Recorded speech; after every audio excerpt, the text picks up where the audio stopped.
Hello, everybody, and welcome into another episode of the Couch GMs podcast. I'm your host, George Kurt, joined by the one and only Cody Roadcap, who likes to not bring us into the video before the end of the intro music. I But got a Cody, pop-up right as I hit the music. I was like, I need this to go away. I have not this is not the time. I'm trying to close windows and I hear the music's dying down. I'm like, I gotta get the faces up, and it didn't happen. well, I can't be too mad. We're supposed to be in the holiday spirit here, since I missed the date, Monday, December 23rd, 2024. What a great start to the show to get into the last game in your semifinal playoff weekend and going into Christmas and the fantasy championship week. Any luck this week getting into some championships, Cody? I did. I avoided getting Jonathan Taylor. I guess that's the guy that we're gonna talk about as did you get tailored? I tailored somebody and lost. Yes. So you got Hurts. I got hurt at the same time. So definitely an interesting week for fantasy football, but having some success, especially in the World Cup, which we'll talk about in a little bit. And of course, Packers tonight, clinch a playoff spot. Looking forward to that. Plenty to talk about with that. Recapping the last week, moving on to the Christmas games. Make sure you follow us at the Couch GMs on Facebook, X, Instagram, and TikTok to ask your questions when we're not on the air, but when we're on the air, Facebook and YouTube Mondays and Thursdays at 6:30 East. Make sure you drop your questions in the comments and we'll talk to you live on the show. Like I said, plenty to talk about. Let's sit back, relax, and chat.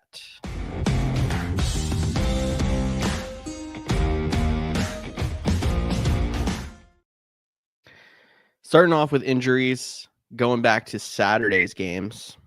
Very unfortunate that Tank Dell dislocated his knee on a horrible collision in the back of the end zone while trying to catch a touchdown pass. Did succeed catching that touchdown pass, but another season-ending injury for a promising young star in the NFL. I'm just glad to hear that things are moving in the right direction for him, and they're hoping he can make a full recovery. Yeah, it was a tough blow. It was a brutal scene in Arrowhead. You could definitely tell that the Texans players were distraught, especially because it was a friendly fire incident. But at the end of the day, hoping for the best. This is his second year in a row now. He's had a pretty catastrophic leg injury, and he was starting to come on strong. Like that was a big game plan for him in that one. He was off to a really good day, and was going to be a key piece for them moving forward. But he is now out with injury, and they claimed Deontay Johnson, who was forced his way out of Baltimore over the last couple of weeks to come in and fill in his spot. That's now Deontay Johnson's, I believe, fourth or fifth team this calendar year, which is unheard of.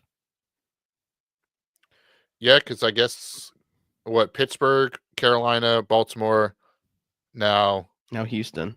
So four. Yeah.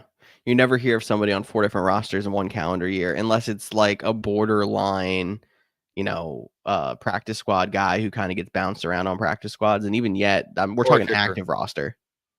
Yeah, or the kicker that fills in for everybody while their kicker's hurt. So that's very true too.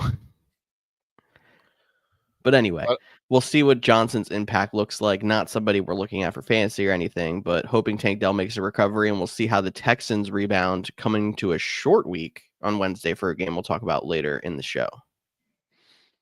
Definitely the other injury of sorts is James Conner. He injured his knee late in the Cardinals-Panthers game. That game went to overtime. The Panthers won that game, eliminating them from the playoffs. So we'll see if Conner even comes back this year with only 2 games left, or if they just let him rest up, recover, and this Cardinals team looks for 2025.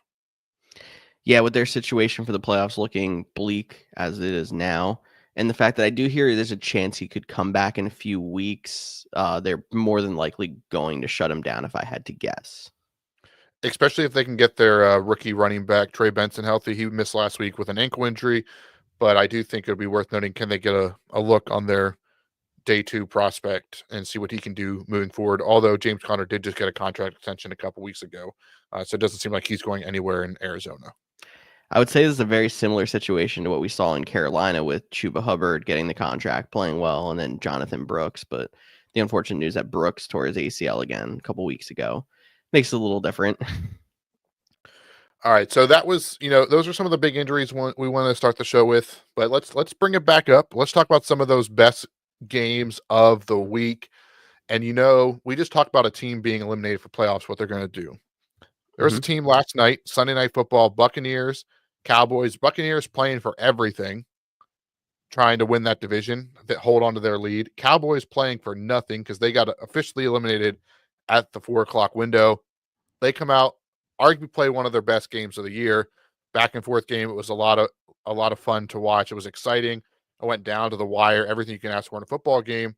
But it begs the question, how well that team played with nothing on the line. Did it save Mike McCarthy's job? I hope so. No, the problems with the Cowboys, I think, stem much deeper than the head coach. And I'm not even saying Mike McCarthy is or is not the answer. I kind of feel like they're going to need a new voice in there to really bring this thing back Well, they're not next year replacing and Jerry, beyond. so But it is Jerry, and we saw how long he stuck with Clappy for, Jason Garrett for like probably 3 seasons longer than he should have. I think especially if this team finishes above 500, so wins out. I don't know if that's really going to happen. They have a tough game against the Eagles next week, and then they have the Commanders. So it's a tough ask for them to go 9-8. But if they even win one of those, I think that kind of locks them in on like they had a strong finish with a backup quarterback, and Jerry's going to want to keep his friend in house. I think there's a chance that this has saved Mike McCarthy's job. yeah, I think he might be safe as well. I mean, if you would say your coach had, and I'm stealing this straight from Chris Collinsworth, 3 12-win seasons in 4 years, and in that other year you had to play a backup quarterback for half the season, like you'd be like, yeah, that dude's not in the hot seat. But because it's in Dallas, because they have all the spotlight, because Jerry Jones is so active in the media, you talk about a lot. Mike McCarthy's a good coach. I don't care what anyone says. The team played hard for him. He should get a chance to run it back with these players. Don't forget they lost their defensive coordinator to the Commanders' job. They had to rebuild the defense, and you started to see they started out slow. They're starting to pick it up. So I think the Cowboys will be an interesting team, and of course, everyone will talk about them heading into 2025. And then, can the Buccaneers rebound from that tough loss, get back on track, win out? They have 2 of the easier games where the Falcons have to go to the Commanders and play on Monday Night Football, or not Monday night, Sunday Night Football next week in a game they have to win to stay ahead of the Buccaneers. So that should be a lot of fun. Definitely, that South race. I mean, these teams aren't some of the juggernauts in the NFC at this point, but they're decent contenders that are one of them is going to get a home playoff game. And they're playing some key games down the stretch. It's kind of fun to watch this one as it breaks down. One more note just on Mike McCarthy, because I wanted to hit this before we get out. The thing that makes it concerning is the fact that they actually struggled more with their starting quarterback and their healthy roster than they have with the backup. And I think that's probably why it doesn't look as bad of a season now. But if you look at it, they were trending worse before the backup came in. Yeah, but you could also argue as a team trying to find itself, and they still continued to. They got better even despite they didn't pack it in, fold it when they had a backup come in already in a bad season. I mean, once Dak went down, it was like, oh wait, we're going to rely on Rico Dowdle. We're not going to do this Ezekiel Elliott experience, although he did steal the touchdown from Rico last night, which might have cost a couple people in fantasy. But I think it's worth noting if you can get a different one in there. And Jerry's Jerry. Jerry might like honestly, Bill Belichick not being available makes it more likely that Mike McCarthy is back. Fair. That's a fair point because Jerry's the kind of guy that would make them move for a big name coach like that. But all right, we can get off the Cowboys for now. How about another team in a playoff race, but in the AFC? The Indianapolis Colts almost blowing one of the biggest leads that we've seen be in danger in a while. Building that lead on the back of Jonathan Taylor, who you mentioned on the top of the show, going for 218 and 3 touchdowns. Yeah, he had a lights out game. I love well, I don't love. I think it was comical the extra security that he would put on the ball when he got close to the goal line and made sure he Mm-hmm. holded it and like almost like trying to make light of the situations that happened last week. So hopefully you survive that 8-point swing of a fumble, not a touchdown. and was able to cash in on Jonathan Taylor this week. But yeah, the Colts, that game was interesting because it was 38-7, just under 7 minutes left in the third quarter. And next thing I know, it's back on red zone, 38-30. They're punting the ball, getting ready to give the ball back to the Titans with 4 seconds left. Although Mason Rudolph just throws it right into the defender, doesn't even give him a chance to start the lateral play. But yeah, interesting to see the Titans keep fighting. I know it's a divisional game; they don't have anything to play for, and the Colts took their foot off the gas, and it almost came back to bite them as they need to win out for any shot at the playoffs. Definitely. So we're going to see how that plays out for the Colts over the next few weeks, but nice to see the Titans staying a competitive team. Another game that was way closer than it should have been, and divisional games. We've seen a lot of divisional games coming down the stretch now. Bills at Patriots. And the Patriots actually had a lead for a lot of this game. So I don't want to get too deep into the conspiracy theories, but like this almost seemed like it was coming after the 2 explosion games that the Bills had, and then this game gets flexed to 425. Bills Patriots should be an easy blowout. Like it felt like it was going to be a lot closer. And shout out to the Patriots for making it a game competitive. I mean, some would argue that they shot themselves in their foot more than the Bills beat them because of their giving up a defensive touchdown and just some of their play calling and all that at the end there. But the Bills squeaked out a victory. Unfortunately, a lot of people probably were riding the coattails of Josh Allen in the fantasy playoffs, especially after the last 2 weeks, putting up sub 12 points in 4-point quarterback scoring. Not a great week. No, he basically took himself out of running for fantasy playoff MVP in this one. But if you survived it, I'm looking at a rebound next week. But no, this was a very interesting downer for the Bills. The only thing that really explains it in my mind is the fact that it was a divisional game. And because you're not going to sustain scoring 40 plus points for how many weeks? Yeah, and without looking at the schedule right now, I don't know who they have next week. They have the Jets, so it's not like it was a trap game either, but just divisional. Yep. Coming off 2 big games, a little bit of a letdown. Probably overlooked your opponent a little bit. Like, we just beat the Lions, we can beat anybody. Got a little bit humbled, but you still got the victory, so that's the best case scenario for Buffalo. And they play those Patriots again in week 18, but that game may not mean anything for the Bills if everything keeps going the way it is. They may be locked into the 2 seed, and you may not even see Josh Allen in that game. We'll have to wait and see, and that's why you should not play fantasy football championships on week 18. Amen. All right. You want to talk about it? I know you don't really want to.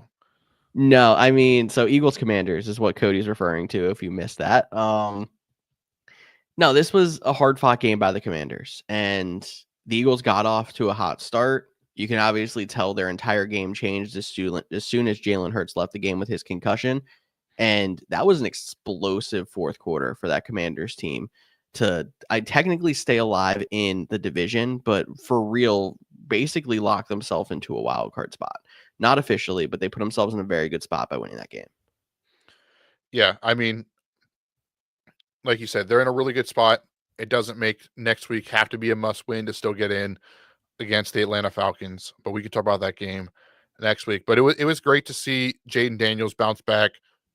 It's also weird that another team had 5 turnovers and won, like Detroit did back in Houston. Yes, that it blows my mind.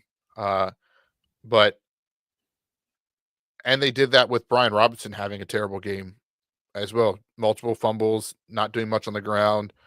Like Terry McLaurin, he had that one nice catch, but outside of that, he was relatively quiet. I mean, it was a 1 for 10, like he had the first matchup, but I think he had less than 5 catches, although he did get in the end zone. But like Jamison Crowder, that dude. I was gonna say if you didn't, I remember. Shout out to the group chat who was like, "Do you know Jamison Crowder still plays?" And then he goes off in this game, 2 touchdowns, I believe, as well.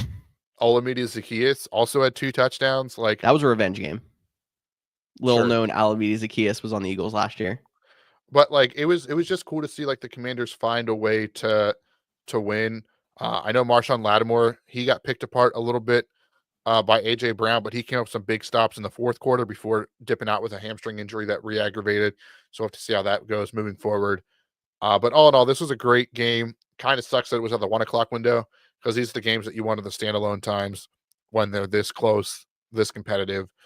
But tough loss for the Eagles, and I think you mentioned it, kind of eliminates them from the 2 seed consideration.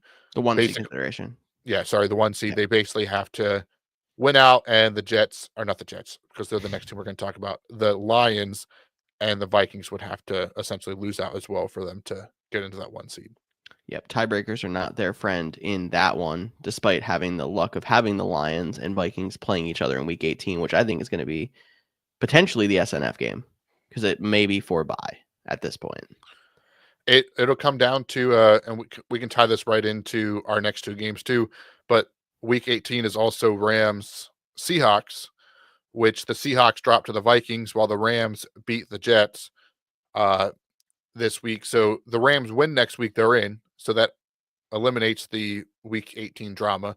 But if something would happen there, then I think that game would ultimately come down to be the Sunday night game because it's a win and get in, lose and go home kind of mentality. But because of the way the playoffs are shaping up, because the AFC is like everybody's competing, that seems like those 3 teams will all play at 4 o'clock. Yep. And then you'll either get Rams Seahawks if it matters at Sunday Night Football, or you'll get Vikings Lions for the 1 seed in Sunday Night Football. And depending on how it's interesting though that the Vikings can realistically, I guess they can't. I think they can. They still have the potential to get 1, 5, 6, or 7. Like, I believe you might be right. because I'm I trying think to if check they the lose standings out, quick. I'd have to double check who has the tiebreaker if they lose out and the Commanders win out. If who would get the 6 or the 7 at that point. But just something fun fact. But this game, while you're looking that up, we'll talk Rams Jets first. Shaking his Don't think head. so. Yeah, I'd have to run the simulator. But Rams Jets, the only fun thing to talk about this game was the Rams a little sluggish, probably because they were a West Coast team coming east at 1 o'clock. But Jets, Tyler's oddball fact, he's not here. Jets, first team in 25 years to not punt in a game, yet still score less than 10 points. It takes a special kind of talent to be able to not punt in a game and still only put up 9 points. But I mean, a couple of things are they're going for it on 4th down and failing a few times, missed field goals, and then you also brought up you were watching Red Zone, watching the Eagles Commanders game kickoff for the second half, and then Red Zone flips to Rams Jets already at 13 minutes left in the 4th quarter because the 3rd quarter literally had 2 drives. It was just one of those games. It was cold. The Rams literally went to the Jets and said, we're going to hand the ball off to Kyron Williams a million times, and they did it, and the clock just ran. Yeah, it was an interesting game. The Jets, they continue to not look great. And that we'll have a lot to talk about them through the offseason. But Vikings, Seahawks, big playoff contention. Vikings go into Seattle, which a lot of teams have done this year and gotten a victory. A close game. But I think you mentioned it pre-show. I'll let you dive deeper into it. But the Geno Smith interceptions are going to be the downfall of this Seattle Seahawks team. I mean, now obviously they're not in the driver's seat anymore, but no, that the Geno Smith interceptions, I think, is what's definitely going to do it. Obviously, you can't put too much stock in the fact they played the Vikings. It may be the best defense in the league at this point. They're opportunistic. They do a pretty good job of, creating plays. They may not be the best yardage wise, but they do a great job of taking points off the board with turnovers, stops on 4th down, etc. But this is not an isolated incident. There's almost every single time you'd go and look, Geno Smith has thrown a couple interceptions and a loss, and that's where it is. The inconsistency is what's really going to hold the Seahawks back. And it's not like you can go out there and find a replacement. I think Geno Smith's still probably going to be their best option moving forward. But 17 touchdowns, 15 interceptions this season is not really an acceptable number if you're a playoff contending team looking to take the next step. Yeah, definitely. And I also think it's worth noting that the last play, everyone's going to harp on Geno Smith for the interception because there was another one. It was the first play of the drive. But that was poor route running by DK Metcalf. He kind of like didn't expect the ball to come him. He kind of didn't have it was a timing route, didn't run it the right way, and cost him the game. And you can't have that from your other star players as well. Very true there. So maybe it could be a coaching situation. Obviously, we know coaching change with Pete Carroll leaving there. But it's interesting to see if they miss the playoffs, what kind of things change in Seattle. Because I'm not saying they're going to make a drastic change, look for another quarterback. But I mean, we're also looking at a Geno Smith who has been fantastic. He's kind of stabilized that organization when Russell Wilson left. But he's not really a young quarterback either. How long are they going to hitch to him instead of trying to go out there and press the reset button? I mean, I don't know how much longer they'll keep going with him, but like they're also playing well enough that they're not in prime position to get up and get a quarterback too. So like I think like they might try it again. Like honestly, just hypothetical, and we're going to get into waivers here in a second, but look at a guy like Sam Darnold, younger, had a really good bounce back season. Is that a guy that they might go after this offseason, barring that he leaves from Minnesota, to kind of like find that middle of the gap, the next Baker Mayfield, the next Geno Smith, kind of like those reclamation projects that, can help you win after some rocky starts to their careers. And that's probably what they're going to have to do is find the next Geno Smith and hope they get a little bit more upside out of it because of where they're at. But I mean, you can look at other teams that have been competitive enough to not be in that position and how they've attacked it recently. The Falcons probably had a slightly better draft spot than what we're talking about here. And they ended up, going out and signing Kirk Cousins, which as of now looks like a mistake. But then they also drafted Michael Penix. But I think the better example here is the Steelers, because the Steelers haven't had an under 500 season in about a decade and a half. But they have had to go on from Ben Roethlisberger. They went to trying to stab at their young quarterback with Kenny Pickett. And despite Kenny Pickett still helping lead them to an above 500 season, they still moved on and went with the Russell Wilson and Justin Fields route.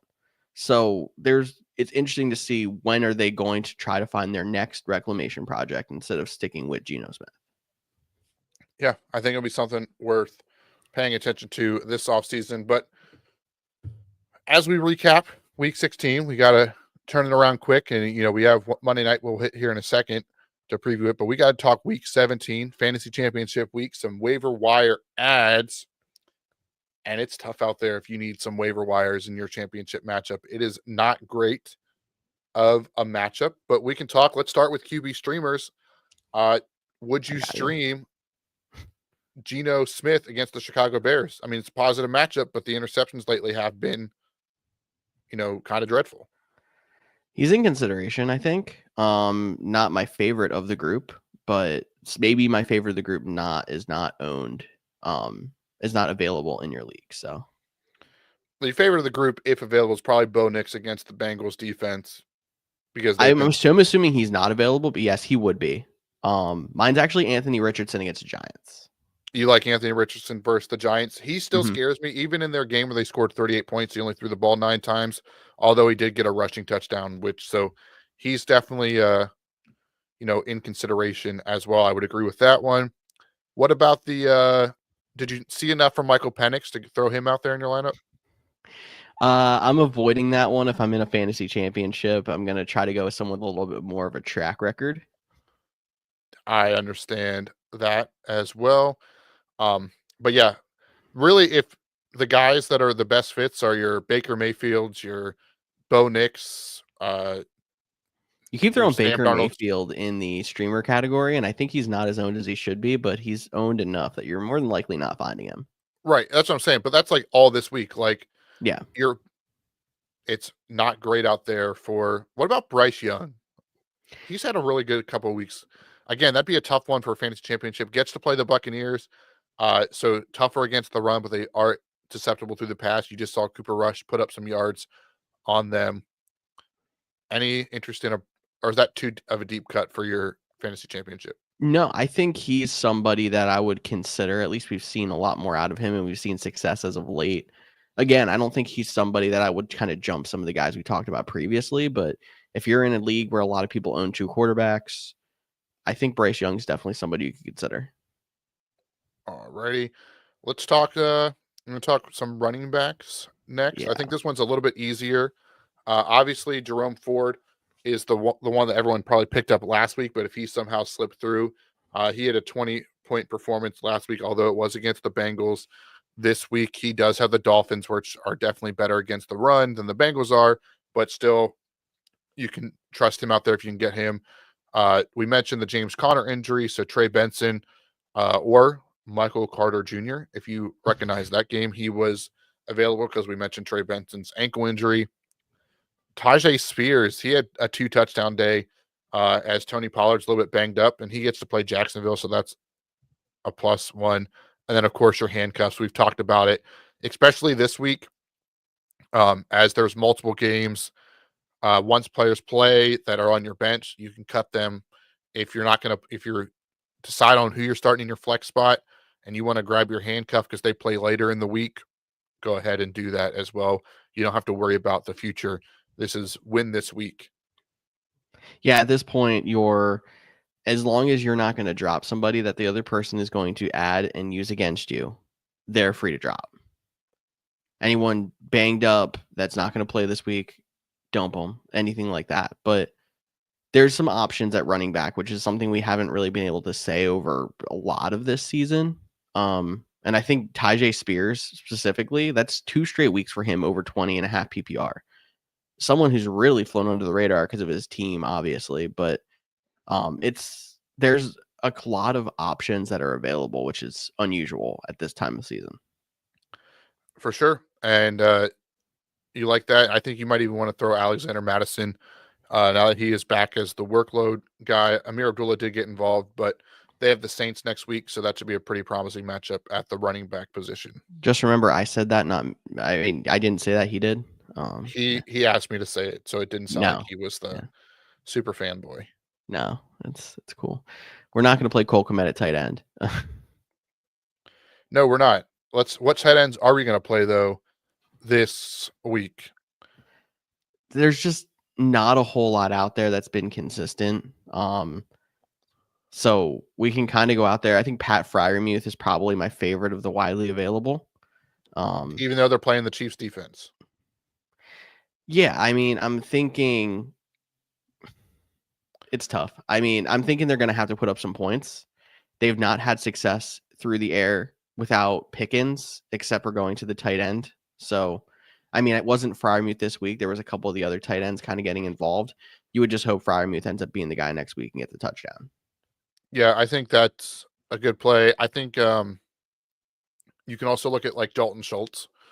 Now that the Texans have lost another pass catcher, like it should move him up the ranks as well. Again, it's a tough matchup against the Ravens, but they're not the defense they once was. Although Kyle Hamilton does take away a lot in the middle. I think Dalton Schultz could be in play there, but we talk about all the time. The tight end position is so hit or miss. Like 1 week you have Kyle Pitts scoring 20, next week you have him fumbling the ball into a defender's arms a yard away from the end zone. So like that position is so volatile, it's not even funny. One more guy I want to just ask you about, see if you're in consideration. 10 and 11 targets over the last 2 weeks. Chigo Okonkwo for the Titans. Probably not. I mean, if Matchup you against want Jacksonville. I know the quarterback situation is atrocious, but I mean, when you're looking for opportunity, I look at those targets, and that was surprising to see he's been as involved as he has. yeah, and I know it's divisional, so you never know what's going to happen, but like we're 2 weeks removed from Tennessee scoring 9 points on Jacksonville. Don't give him too much credit. It was 6. Okay, I'm sorry. But that team scares me because yeah, they put up 31 points this week, but like how many of those targets was because they were down 38 to 7? It's fair. That's very So fair. And I don't think the Jags are going to be the Jags offense has been fairly solid actually with Mac Jones, but I don't think they're going to be the team that's blowing out the Titans. they Replay this scored on 10. Sunday and tell me I'm wrong, but Yeah, we'll have to wait and see there. I think we skipped right over wide receivers. yep. So I think some wide receiver names that you can take a look at this week if you do need some streamers. Like, I'm not going out there and playing Deontay Johnson in week 1, especially on a short week. Not doing that. Hollywood Brown, he had a couple targets. He had about 7 points, half-point PPR in his return. I know it kind of seems like he's like, the high upside is there, but it's the Pittsburgh Steelers defense. Mm-hmm. Any interest in Hollywood Brown? I don't think I'm confident enough to start him with all the mouths to feed in Kansas City. But it's interesting to see Kansas City trying to find that consistent target. And I think as we move on to like, DFS in the playoffs and stuff, he might be a, solid possibility. Yeah, I'm with you. I have both him and Hollywood Brown, and they were on my bench last week. Or I have Mhm. Mahomes and Hollywood Brown as a potential stack for championship matchup, and I don't think I'm starting either of them against the Steelers defense. Expected to be a low-scoring game on the road. Don't like what the Chiefs are going to do, but I'm going to wait till Wednesday to drop any of them so they can't be used against me. So that is some chess, not checkers type of fantasy. But any other, like Keenan Allen, he's not available, but I got to know. Are we trusting that? And No, he I'm might not be trusting available. him either. He might be available. But no, it's just that as another team where like there's a lot of mouths to feed and the passing offense isn't fantastic. If you're telling me to go out and like stream Caleb Williams, he may be another person on the quarterback stream list. But like they've been trying to get DJ Moore a lot more involved since the offensive coordinator changed. So he's the target and the touch monster at this point. And then when it comes to the remainder, it's been, kind of a split between him and Odunze. So like next week it could be an Odunze week, and then you're sitting there in a fantasy championship trying to get cute and flexing Keenan Allen, and I personally don't trust it. Yeah, I think the name at wide receiver, some other names if you're in desperate need. I think Jalen McMillan, he saw he caught a touchdown Yep. last night. He had the targets. He kind of like a 50-50 ball end up in an interception, but easily could have ended in a touchdown as well from him to make an even bigger performance. But Cade Otton is banged up, their tight end. Sterling Shepard left the game with a hamstring injury. So Jalen McMillan seems like a solid guy if you need a flex play in your championship week in a good matchup against the Panthers. And then after that, if you have to get even more desperate, I think the next guy on my list is probably Rashad Bateman because the Ravens have been targeting him a lot in the end zone, getting a couple deep ball shots. Obviously, it wasn't the most pretty this week. He only had the one catch for 14 and a touchdown, but he's been pretty solid recently. That was his low performance. So he'd be the only other one I could think of. Yeah, and if you have any questions about these waiver wires or you need to help us out or you need help figuring out or getting a little bit nervous and just want to talk through, make sure you hit us up in our DMs. Last position before we preview this Monday night game, DSTs. Yeah. I think there's a couple ones, like it's not a great week for DSTs, but I think the prime one will be Colts versus the Giants. Yep. The Colts aren't a great defense, but the Giants are pretty terrible. Maybe the Dolphins versus the Browns. I was with about to say the DTR. Dolphins versus the Browns if they stick with DTR, because why did they bench Jameis Winston for this guy? I have no idea, but those would be my two favorite defenses of the week. Maybe Chargers versus the Patriots, but again, that's a West Coast team coming east at 1:00. Patriots look okay, but that would be if like those other two aren't available. But if the Colts and the Dolphins aren't available at this point, like you're too many people in your league. Yes, exactly. I think you can find something to stream going through those. Any other kind of streams or free agent advice, I guess you could say? It's weird trying to do a waiver wire with 1 week left in the season, but sometimes people have injuries and need those streams. Yeah, especially like if you lost James Conner or you lost Tank Dell, like Or you people are lost still Jalen going. Hurts. Yeah, and is he going to play? Yeah. That's the interesting thing about this. And with games so many different days this week. You're going to have to monitor them past your normal waiver day, which is something to be mindful of. Like if you're Yes. typically, what day is your waiver day, and did it get moved at all because of the holidays? Some leagues are, typically on Thursday, they're moved up to Wednesday. Some leagues are typically Wednesday, they've moved up to Tuesday. And some are just staying on Wednesday, but that means there's a game the same day that waivers run. So that is something you have to monitor as you play out this championship weekend that is already confusing enough. And if you are in a league that your waivers clear on Thursday, I would recommend reaching out to your commissioner and seeing if there's a way you can get that moved to Wednesday, just to see. Like it would be unfortunate to knock some of those Wednesday players out of lineup consideration because there's 2 games happening before waivers usually clear. So definitely get on your commissioner to make sure that this weird circumstance with playing a game on a Wednesday does not mess with your ability to set a lineup. Alrighty. You want to preview Monday Night Football real quick? Let's do it. All right. I don't know if I have a bumper, so I'm not going to hit You it. do not. Thank God. Saints, Packers. Packers win. They clinch a division. Not a division, a wild card spot. They cannot win the division, so they will just get the wild card. They're 14-point favorites, so of course this game will be a lot closer than it's supposed to be because the Packers don't like to blow out people when they're supposed to. But Jordan Love is officially sponsored by Toyota, and he is fully bought into Toyota-thon. So, Pack go. I was surprised when I saw this was a 14-point spread. Well, I wasn't because it should be, but you never see primetime games with a 14-point spread. So that was what got me. I mean, the Saints don't have Derek Carr, Alvin Kamara, Marquez Valdes-Scantling, Chris Olave, Taysom Hill. Like, do I need to go on? Like, really, like, this could be a tough watch, in all honesty, or it could end up being a really great game because the Packers are like, we could beat this team with our hands tied behind our back, and they actually come out there and play like their hands are tied behind their back and let them hang around. And then we're in the fourth quarter going, why are the Saints still involved in this? And I feel like there's a possibility of that happening, but even yet, I don't think it's going to ever come to disaster scenario with the Packers losing this one. But did you see I think Packers owners, for the most part, just want this to go easy because they want to, get their points early in this game, win their fantasy matchups, and not have to worry about it. And on the Saints side, you're literally just looking at people have Kendre Miller, and that's it. Yeah, in terms of fantasy, did you see that Spencer Rattler, the quarterback that is starting for the Saints, sat in the cafeteria freezer to prepare for this game? That's hilarious. How cold is it going to be? Do you know? I think kickoff's going to be right around freezing.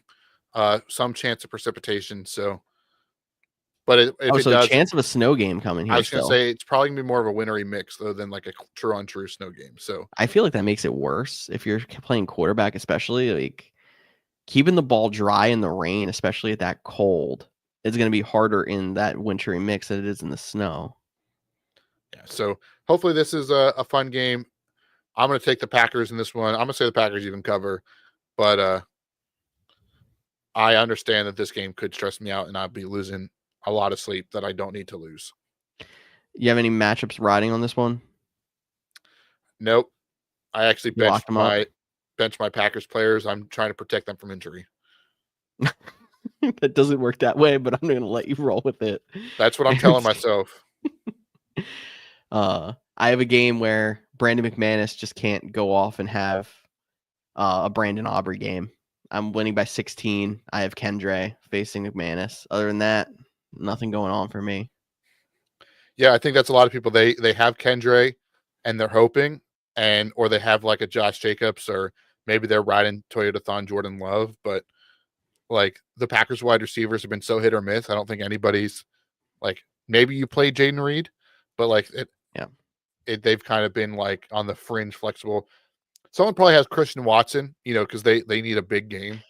There is actually, I believe, a World Cup game that someone has Christian Watson, but they're pretty much out of it. So, I mean, speaking of the World Cup, it does look like we can hit that real quick as well.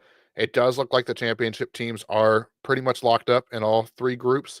In Group A, that would be Sean over Colin, knocking off the number 1 seed. which was a tough loss for him after only having 2 losses on the season. Bree, your fiance, upset Tyler. Wife, thanks. Yeah, sorry, that did happen this year. Yeah, it did. Wow.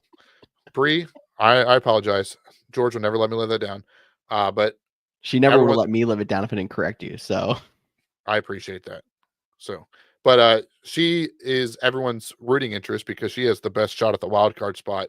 So the wild card teams are hooping for her to let her lock up that spot already and then have more wild card potential. My 28 group, teams rooting for her, and then there's Sean. yep. Group B is I got in over David, and then Reed got in over Andrew. So me and Reed are set to face off next week. And then in Group C, Anthony had a dominant performance over Jim. And then the one that is still interesting, kind of, but we've seen bigger things happen.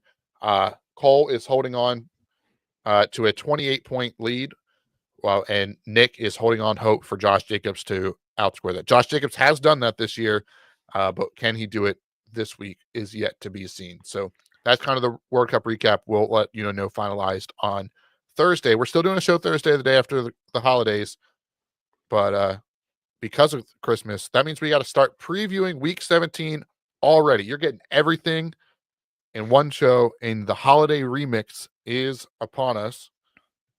Which one do you want to talk about first? Let's just go in time order, I guess. So we're gonna start with the 1:00 Christmas Day game, Chiefs at Steelers. Chiefs have a chance to lock everything up this week. Chiefs have a chance to lock everything up. The Steelers have looked like they're missing something on offense. They've come back to earth a little bit. The Ravens beat them. The Ravens are rooting for the Chiefs so they can go back to get that division. But yeah, I mean, the Steelers defense is still good. So the Chiefs offense is still a little bit sluggish. I mean, they had one of their better days this past week against the Houston Texans. But in terms of a fantasy output, like I don't love Mahomes in this one. I don't love, Pacheco and Hunt are in a split. So it's like, which one Hunt's been better as of late, but Pacheco is getting more and more touches. But I don't love either of them in this matchup. Obviously, if you have Travis Kelce, you're going to play Travis Kelce no matter what because the tight end position is the tight end position. And then the wide receivers, like I don't love Hopkins, don't love Hollywood Brown, and I don't know Xavier Worthy maybe, but he even got a little bit banged up in that game against he came back, but he was a little bit banged up against the Texans as well. So, and on the Steelers side, outside of like if Pickens goes, you could probably play him, but if he doesn't, like I don't know if I'm going to have anybody that I feel great about playing in the first Christmas Day game to kick off championship weekend. No, and if you're somebody who has been missing Pickens and you get into your fantasy championship anyway, and then George Pickens comes back, do you even disturb? Like, I mean, I get if you have like a very sketchy flex play that you've just been kind of scrolling by with, you're probably definitely going to put Pickens back in. But do you even hurt what's been working if Pickens comes back? I think it depends on that guy, but like if you picked up McMillan and you played him the last 2 weeks instead of Pickens, I think I would keep rolling him instead of Pickens against the Chiefs in his first game back. If you have a situation where you made it to a fantasy championship and have George Pickens, let me know. I'm interested to hear, and then we can give you some advice on if you put him back in or not, because that was one of the more interesting, I think, storylines coming into this. Fun World Cup fact: right before the trade deadline, I was able to flip George Pickens for Brian Thomas Jr. because Pickens was coming on strong. Andrew got Pickens; he's out of the playoffs. I got Brian Thomas still in the championship matchup. So, and Brian Thomas is at least in consideration, I think, right now for fantasy playoff MVP. 2 really strong weeks. Yeah, hopefully that continue this week as well. But I think that wraps up Chiefs Steelers. Unless there's anything else you want to add, we can talk about Ravens Texans. And again, like this one feels a little bit simpler, right? Like, yep. On the Texans side, you're playing Nico Collins, you're playing Joe Mixon, and Dalton Schultz if you need a tight end stream. On the Ravens side, you're definitely playing Derrick Henry. You're definitely playing Lamar Jackson. Mhm. You're definitely playing Zay Flowers, although he had a double-digit performance last week, so it gives you a little bit of concern that it will Every drop time. back down. But you're gonna play him anyways. And then, like you mentioned, if you need a flex play, so like, let me ask you this: Pickens or Rashad Bateman if Pickens goes? I I would think probably say Pickens, I would say I would but go back to Pickens yeah, on for that scenario.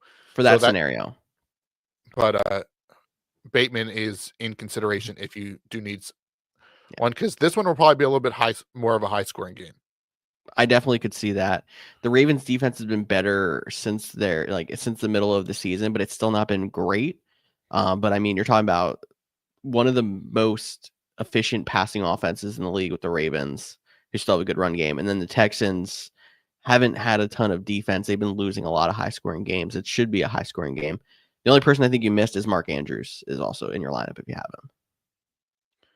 Yeah, Mark Andrews, thank you for reminding me him. of Mark Andrews in there as well. But I think it's very interesting, this whole Christmas Day thing being on the Wednesday. There being that it's the four teams that I just saw on Saturday in their standalone window. Kind of like hard to be excited about it. Like, I'm like, I just saw Hmm. these teams.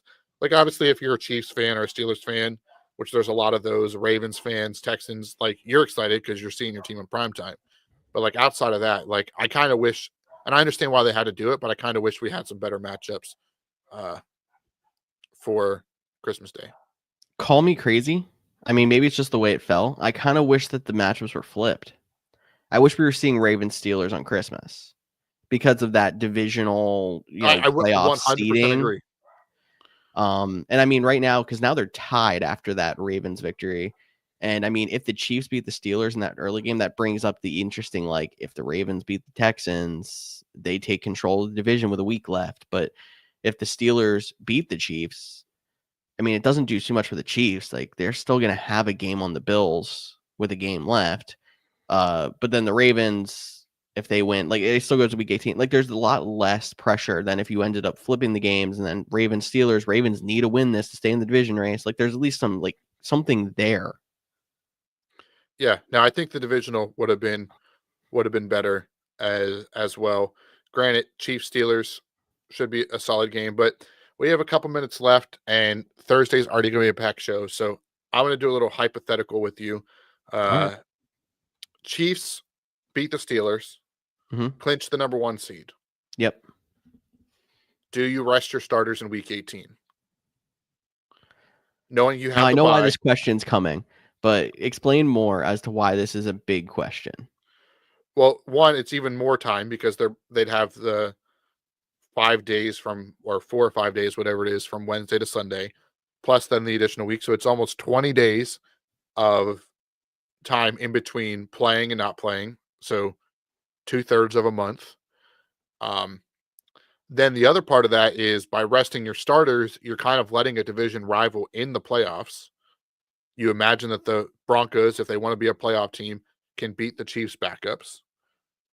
If you beat the Broncos and you play for it, you could let your arch nemesis Joe Burrow come to Burrowhead and beat you if you like that. Although they need some help from the Dolphins and the Colts as well. So it's just a lot of scenarios, a lot of hypotheticals, and I just want to get your thoughts. I feel like you're gonna find something in the middle. They're going to play a half. They're gonna preseason game, like that kind of thing. I don't think they're gonna completely sit. Mostly because we've already seen the case studies of number 1 seeds being sluggish coming out of the gate. But then when you add in the fact that they'd be basically sitting 2 weeks, it could really be close to 2 weeks, even with the Monday night game on Wild Card Weekend, which I doubt that they would do that to them. They would probably end up with the Saturday night or Sunday night game, if we're being honest. But um, it's a long time. The only person who They I feel like might they won't sit play a Monday full night. game. They have the bye. Oh yeah, you're right. My bad. Duh. It took me a second too. I was like, wonder where they would put them. Oh wait, no, they have the bye. They could end up with the Sunday night and divisional weekend. My bad. That would be the farthest that it would go. But um, no, I don't think. I think the only person you might not see Mahomes, depending on how they view the ankle. And I think with him being the veteran, the established guy, like he's probably somebody who you could say I could sit him this long and he'll come back out and not really miss a beat. And you can also argue he hasn't been playing super well this year, but he's been getting better lately. But I still think you're going to see a lot of the starters for at least some period of time with Carson Wentz at that case in that final game. Yeah, I do think they'll end up playing at least a half in week 18, and really to come down to how that half goes. How much do they care about having to potentially face the Broncos for a third time? Because obviously the Broncos would have to go in and beat the Buffalo Bills, most likely, in that scenario. But if they did, they would be coming to Kansas City. So I don't know how much teams actually look into that and start to think of matchups. A lot of coaches, when they say 1 week at a time, they mean 1 week at a time. They're not like us and projecting into the future, looking ahead at all the different outcomes and potentials and storylines and stuff like that. That's just not how it operates in and out of the league. But I think it's something worth monitoring and watch. Just like if in week 17, if the Lions win and the Packers win, we could have the same conversation with the Lions in week 18 as well. Yeah, being they would already have the 1 seed over the Vikings. And the Eagles are basically out of the contention now. The Eagles would have been the thing that could have kept the pressure on them to still get the bye, but that is not the case anymore unless they drop 2. For sure. So I think that is pretty much it on anything you want to talk about before we get to go watch the green and gold. I mean, if you have any lineup questions going into Christmas Day, make sure you drop us a message on our social media channels. Everyone have a great holiday. Looking forward to seeing some family, watching some football, and getting back to talking with you guys on Thursday about the rest of the fantasy championship slate. All right, I'm going to do a little show programming live. Are we still Okay. the same time on Thursday? Yeah. So, okay. Just want to make sure we're still the same time. Wanted to make sure when I do this outro, I can still say live at 30 Monday championship questions and needs. If you have any questions when we're not live, social media at the Couch GMs, Facebook, Instagram, Twitter, X, all those good places. Like George said, I hope you have a happy holidays. Best of luck. I'm Cody Roadcap. That's George Kurth, and we'll see you on Thursday.